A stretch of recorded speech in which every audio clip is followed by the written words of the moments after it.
This is the Chris Project, where we discuss mental wellness, self-awareness, and mindset with entrepreneurs and experts. Set your perceived ideas and biases aside, and let's go on our journey for yourself, for your family, for the world.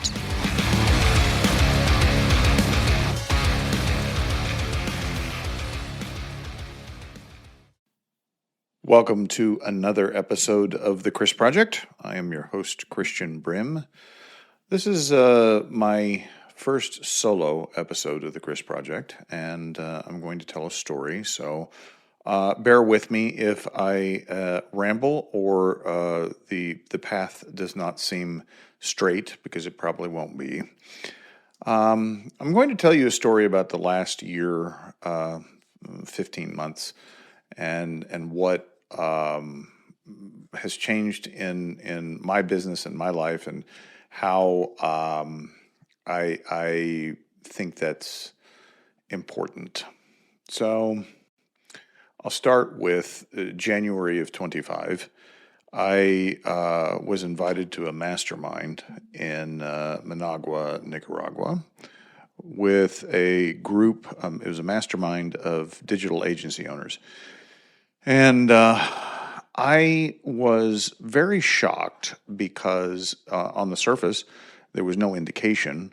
But when I arrived, all of the participants were Christians, and not just in name only. I had never been in a group where business owners were shifting from conversations easily about business and digital conversion rates to talking about Jesus and like going back and forth. And it was a very unnerving, maybe uncomfortable, maybe. I had always thought that two things didn't belong in the workplace, and that was religion and politics.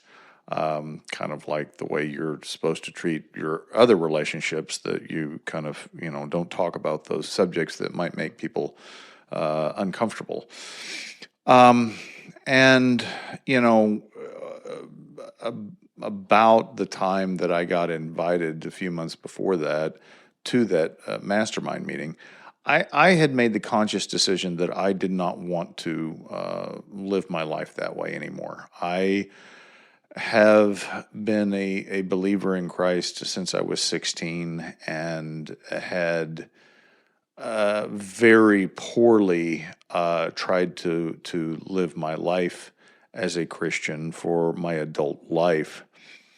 Sometimes doing much better than others, but I consciously made the decision that I was going to keep that separate, and I didn't have conversations about my faith in work or in a business context. And once I had made that conscious decision to not put that wall there, that just whatever happened happened. I wasn't going to be proselytizing and preaching the gospel. I just was going to be open to where the conversation led, and not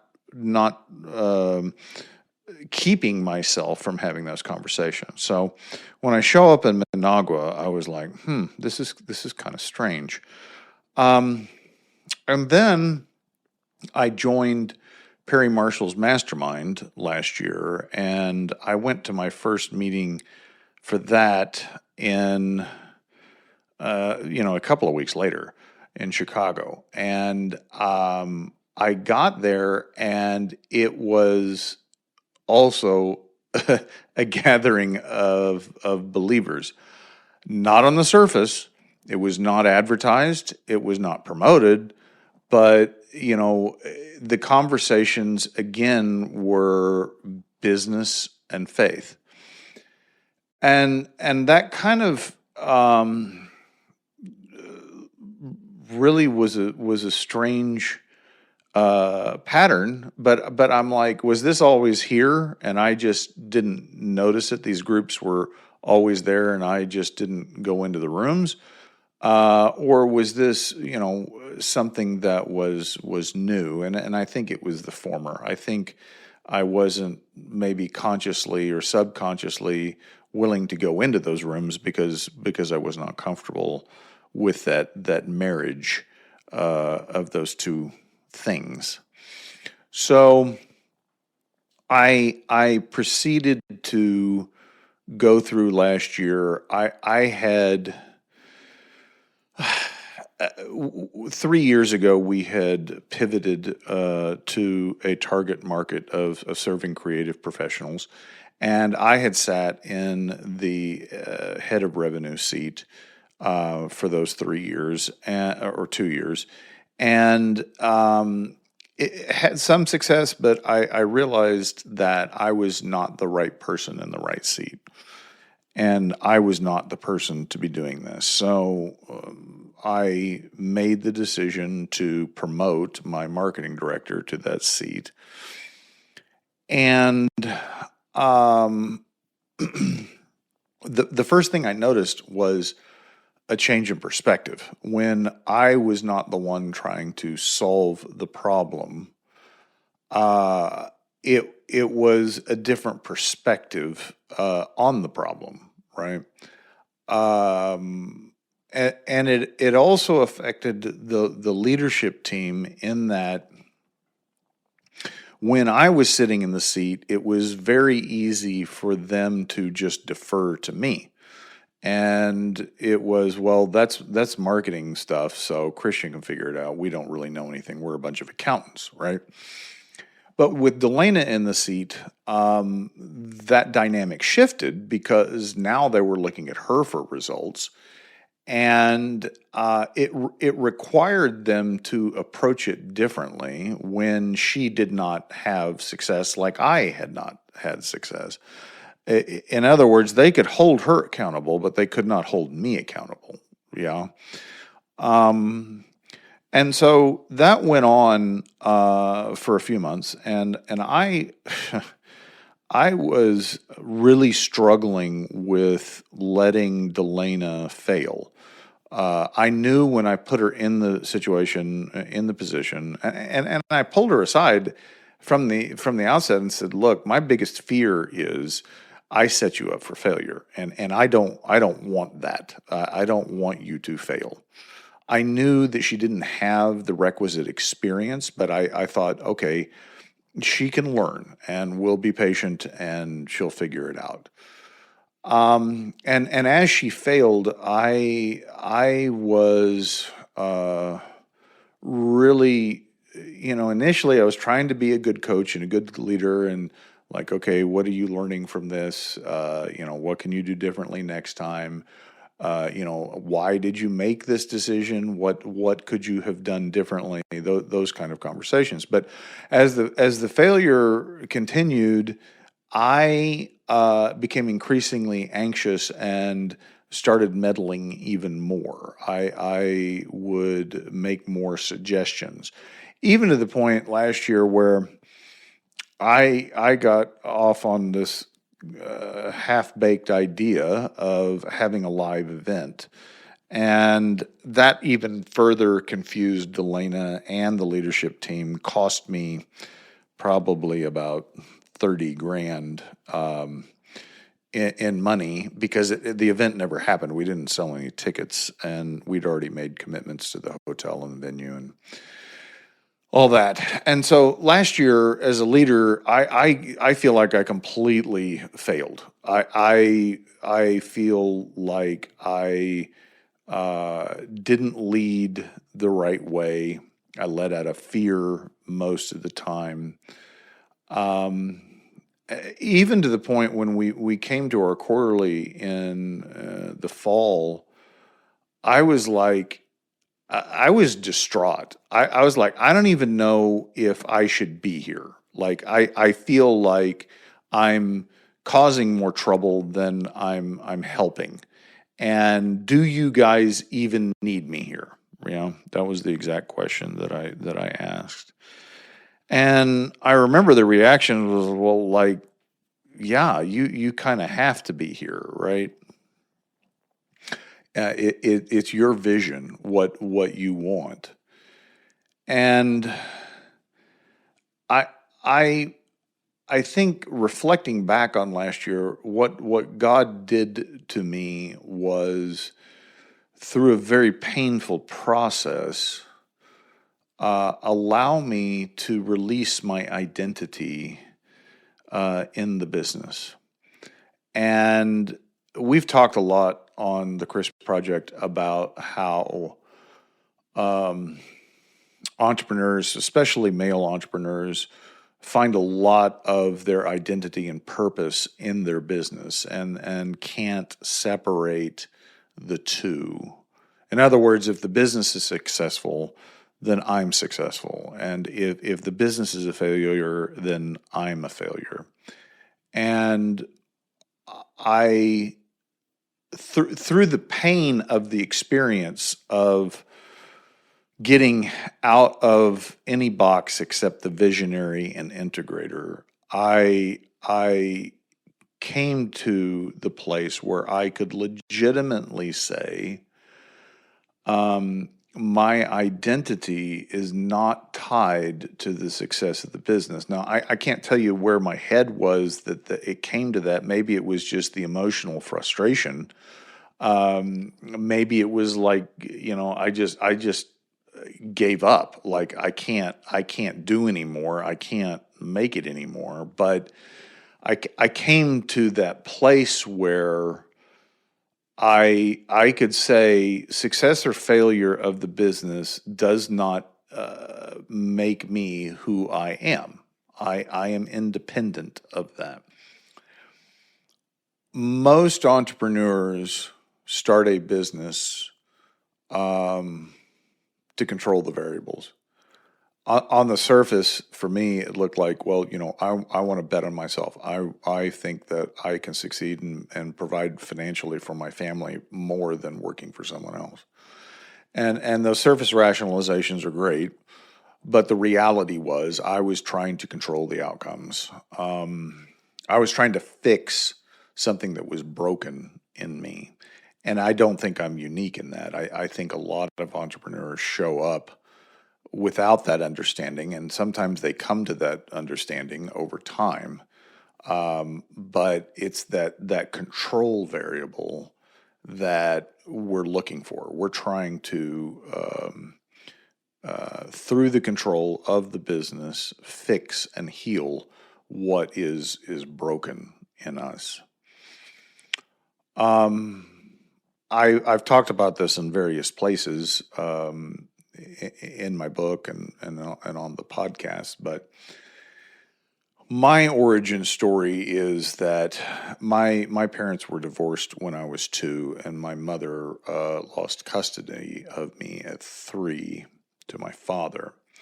But what that looked like to that 3-year-old was my mother abandoned me, and that's mostly pre-verbal. Like you're not able to speak what you feel or put your feelings or fears or thoughts into words, and so that wound was very deep. And I'll add to that, even though I didn't live with my mother, I spent significant time with her, and she's a clinical narcissist. She had a lot of damage done to her, and I have no judgment about the fact that she is a narcissist, but that is the reality. And that reality is that the love that I perceived from her as my mother was not really love. It was just an extension of her needs. And I was loved by my father, and I was loved by my stepmother, and I am very thankful and grateful for that. But that wound of my mother, that didn't fix that. And growing up, I have 4 half siblings. I'm the oldest. I always felt uh, out of place. I was the oddball out. I would go to spend the summers with my mother, and of course, no one else did. And so like I I I didn't ever overtly feel like I was not part of that family. I called my stepmother my mother. I called my brothers my brother and my sister my sister. But there was something niggling in the back of my mind that like you're not exactly complete. And I remember when my siblings got older, they started this joke. Well, I was just half, and that teasing of kids usually cuts pretty deep, and I really internalized that. That hit me right where my wound was. I was like, well, you're right. I'm incomplete. Not half as good. Not but no, I'm not. I'm only half their sibling. And so the connection piece that 3-year-old needs was further agitated.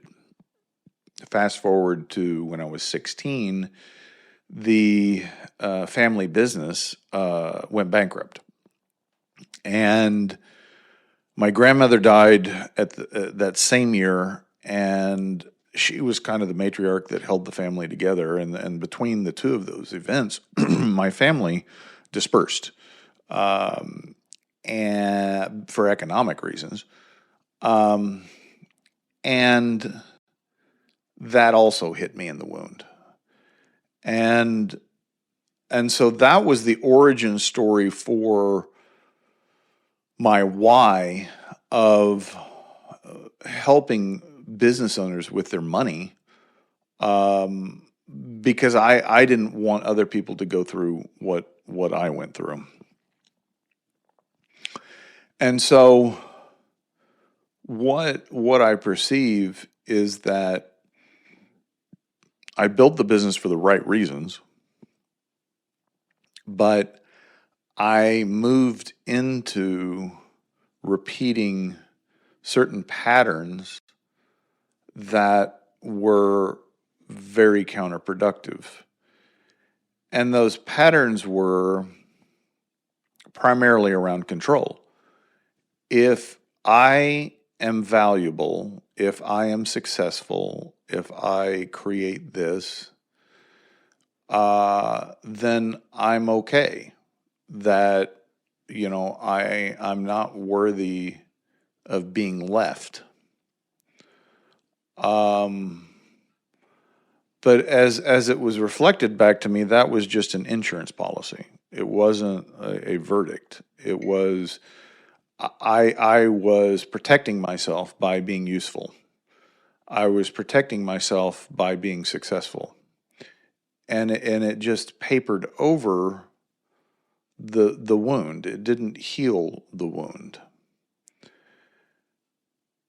So going back to last year and what transpired,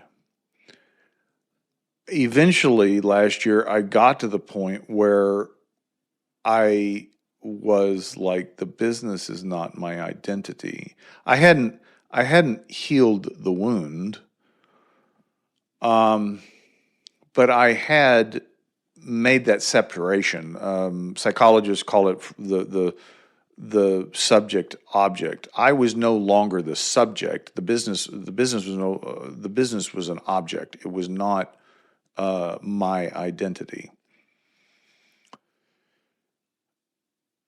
I can. I'm going to circle back to the faith piece. Um, Many times over my life, I had prayed a prayer of surrender, of like, whatever I have, God, is yours. And wherever you want me to go, I'll go. Whatever you want me to do, I'll do. And I believe every time I prayed that prayer, it was genuine. Like I did want that surrender. But what I remember distinctly every time that I said that prayer, there was this very small voice that said, "What about the business?" And I would immediately start rationalizing. I'm like, well, I don't care about the business. I rely on God to provide for my family. And that was true. I did not, I totally surrendered the finances. Like that was easy for me to do. But what I came to the conclusion very recently was that that voice was the Spirit. And God was telling me, you're still holding on to the business. But I didn't understand the way I was holding on to the business was who I was, what my value, what my worth was. And I finally could surrender that. And I don't think that's an insignificant thing because Christ said, if you love your life, you'll lose it. He called us to come and die to ourselves, which is that surrender piece. But for me, most of my life, it was surface level. And over the last 5 years, I can tell you that there was a tremendous amount of pain with my wife, in my marriage, with my kids, with the business. But it was necessary to grow and to eventually leave those things behind. I'm still married. I still have my kids. I still have my business. But I had surrendered it. And I sit here and I think about the analogy of a toddler and a father. And the toddler is trying to fix some problem, put together some toy or figure out how something works. And they try and fail and get frustrated. And all the while, the father's just sitting there waiting for the toddler to turn the problem over and say, "Can you help me?"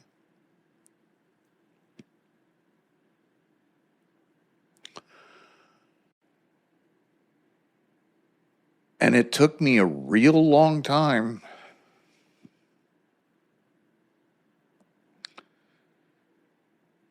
to understand what the problem I was truly trying to fix was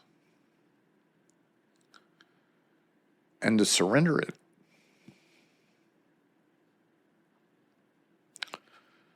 To say, "Dad, I need help."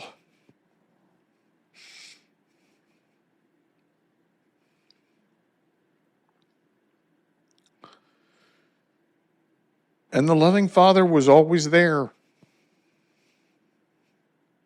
He was just waiting.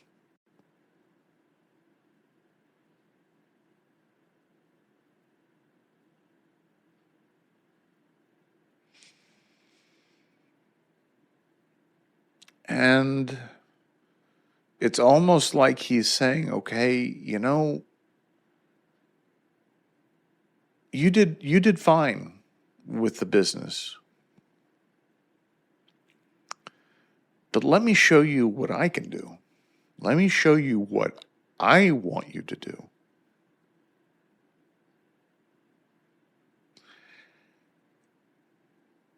And I'm truly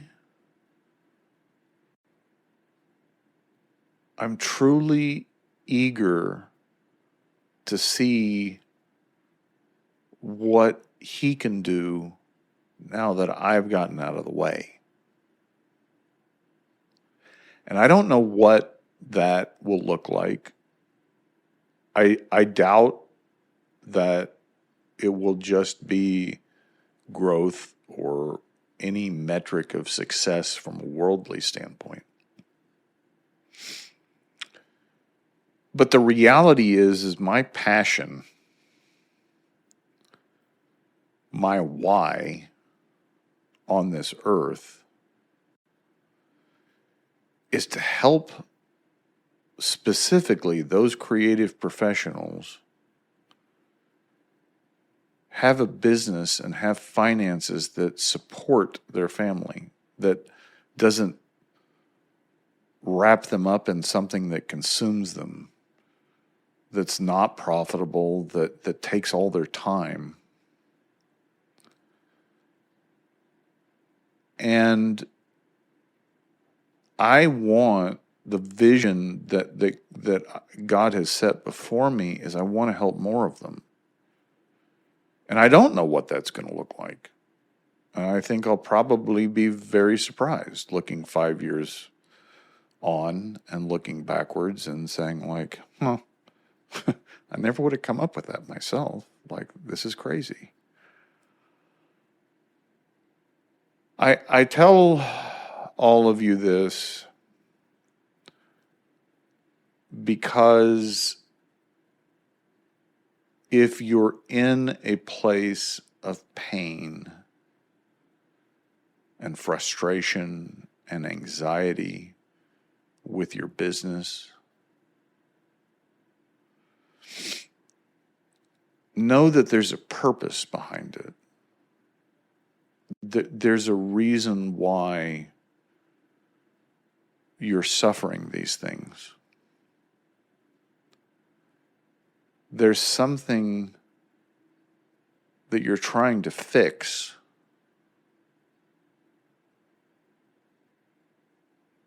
that you can't fix.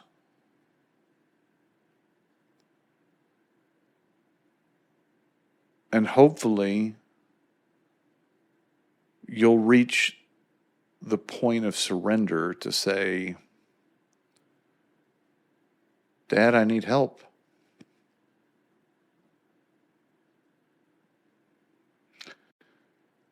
I know for me, receiving help is very hard. I'm a man of a certain age, raised in America, and my mantra is self-sufficiency and don't quit. And the reality is only when I quit striving, when I quit trying to fix it, when I truly saw the problem that I was trying to solve and I asked for help, that I actually knew peace. Hopefully this has resonated with you. If it has, please share the podcast, subscribe to the podcast. And until next time, remember, you are not alone.